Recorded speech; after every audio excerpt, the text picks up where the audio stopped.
Okay guys, I'm going to show you a pretty basic CO2 setup that you could use for your aquariums. This really beats that do-it-yourself yeast setup. It's kind of messy. This is probably the best CO2 setup you could do for like a nano tank, something that's not too professional. But it gets the job done, it works really well, and it's fairly cheap. I'll go over some of the parts here. What you'll need is, I tend to like to use the 20-ounce CO2 canisters. These are Paintball CO2 canisters. You can get these at your local Walmarts or whatever convenience store you have that sells them. But they last a long time, and they do a good job. I typically have 2 filled at one time, so when one runs out, I put the valve in the next one. At one time I had them in all 3 tanks, so that's why I have 3 here. But currently I don't have any. I'm not using the CO2 at the moment, but I will be using it for my 20-gallon long when I set that up. But in any case, these are the tanks. That's what they look like. And what you'll need is, to get this to work, is you need the ASA adapter that goes onto here. I have a couple varieties down here you can look at. You could order these from eBay. That's probably the best price. You can have them shipped to you. Generally they have a PSI gauge on the side, and here's another one right here. It's the ASA valve, and that just screws right on top of there. And the most important part would be your needle valve. Now this is a valve that you can get at Lowe's and Home Depot. It's very, very cheap. It's probably a few dollars. It's made of brass. The only problem with these valves is they're very, very hard to adjust the CO2 flow. I mean, it's either on or off. So it's very difficult to get that medium, and it's kind of different for each needle valve that I've found. But once you get it set, it works pretty well, and it shouldn't change too much. Just make sure you use some thread sealer on all the brass fittings so that nothing leaks. And what you probably want to do before you set up in your tank is just put the ASA valve and put the whole thing beneath the water and see if you see any bubbles or anything like that, and make sure none of the fittings are leaking. But yeah, pretty much it just attaches to a standard nylon tube, and it goes right into the tank.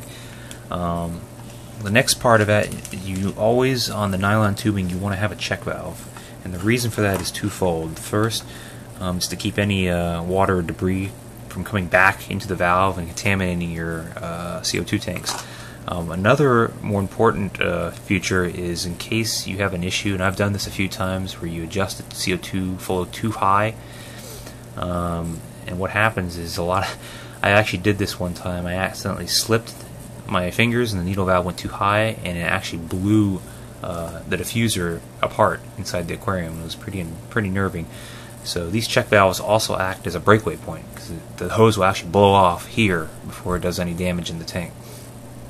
So that's the important thing. These things are cheap. You can get them for maybe 50 cents to $1 each, and I believe your local aquarium store has them in packs. So that's that. Also, every time you fill up your tanks, or every other time you fill up your tanks, you're going to have to replace your O-rings inside the valves. Generally, these things wear out, they balloon or deteriorate. I find that Home Depot and Lowe's, or most hardware stores, carries all different types of O-rings. So I always have a pack of these. I'm almost out, but I mean, I'm not really using the CO2 at the moment. So, but you can see how that's done. Basically, you would just pull these O-rings off and put the new ones on, and you're good to go. And you'll know if you need it, because when you screw on your ASA valve, it'll just leak right out of the valve, and you'll know your O-rings are bad. The last part that goes in the tank is your diffusers, and this is what creates the bubbles. And these are, I don't have an affinity for these. These are the cheapest you can get. You can probably get a pack of these for anywhere from $5 to $10 on eBay, or some other aquariums places. And this is one of the cheapest ones. The problem with these is they're glass and they break very easily, and also the diffuser plate can get covered with algae and debris, and it can hinder the flow, so you don't get as good of a diffusion of CO2 in your tank as you'd like. You can kind of circumvent that by, kind of hiding the diffuser away from the light, so make sure there's no algae buildup. But again, it's kind of difficult to do. A couple other places, Greenleaf Aquarium and a couple others, sell some real nice diffusers. I would recommend one of those, and I'm certainly going to get one of them. But if you're in a bind and you want to keep it cheap, these do work for the most part. You just got to be careful because they are fragile. I think one of them here is actually broken on the stem. But sorry about the camera phone, guys. It's focusing in and out. But yeah, that's basically the whole setup. So you got your CO2 tank, and you got your ASA valve that fits on top, and the nylon hose that comes out of the valve, needle valve, goes to a check valve, like so. And then the other part of the nylon tubing goes from there into the tank and attaches to your diffuser. And once you get the flow right, adjusted on your needle valve, you'll have some CO2 diffused in your tank. Now, what you could also do, and a lot of people do this as well, is they also make bubble counters. And if you're really uncertain about how much CO2 you're getting into your tank, it's probably a good idea to have one of those bubble counters somewhere in line on one of the nylon hoses, and so you can kind of dial in how many bubbles per second. I had one prior when I had this on my tank.